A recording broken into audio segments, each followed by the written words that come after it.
6 Minute English from bbclearningenglish.com. Hello, this is 6 Minute English from BBC Learning English. I'm Neil. And I'm Beth. There are many ways of saying sorry in English, and they all have a slightly different meaning. If you tell me you're ill and I say, "Oh, I'm sorry," that means I sympathise and I hope you get better soon. If you step on my toes by mistake and say, "I'm so sorry," you mean, "Oops, that was my fault and I didn't mean to do it." And if you don't really feel sorry, you might be sarcastic. "Oh, I'm so sorry," meaning exactly the opposite, that you're not sorry at all. Saying sorry for something you've done in English can be quite confusing. And to make things worse, the British are world champions at apologising. In this programme, we'll discuss ways of saying sorry. And as usual, we'll be learning some useful new vocabulary as well. Sorry, but I'm going to have to stop you there, Beth, because first I have a question to ask. We know that the British love to say sorry. In fact, a recent survey found that some Brits apologise up to 20 times a day. So, according to the same survey, how many times per day does the average Brit say sorry? Is it A, 4 times a day, B, 6 times a day, or C, 8 times a day? I'm going to guess it's 6 times a day? OK, Beth, I'll reveal the answer later in the programme.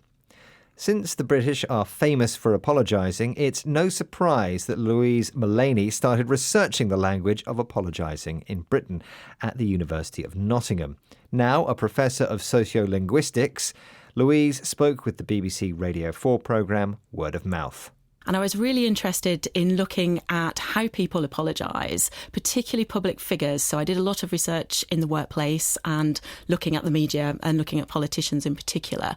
And one of the things that really interested me at the time was a lot of writers were talking about us entering an age of an apology.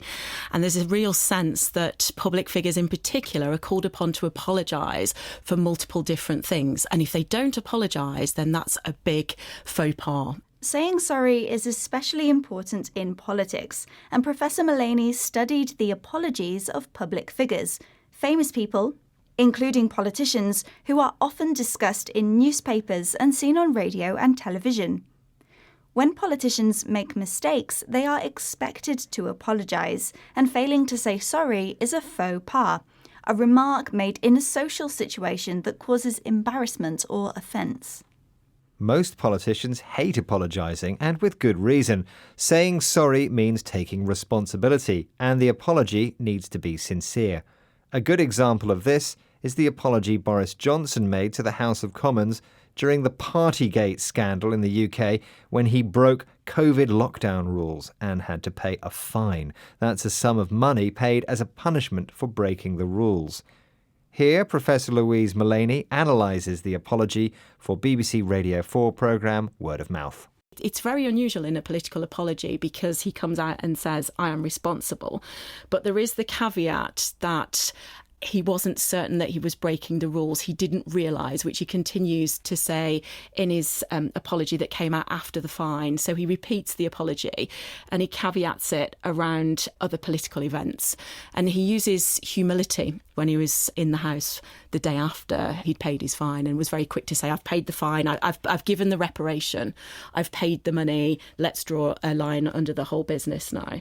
Boris Johnson claimed he didn't know he was breaking the rules. His apology contained a caveat, a warning that what he said was limited or not completely true. Eventually, Boris Johnson did apologise, but many people didn't trust him, and he couldn't draw a line under the Partygate scandal. If you draw a line under something, you try to move on from a bad situation and make a fresh start. Apologising is hard work. The apology must be sincere, and often the person does something to show they mean it.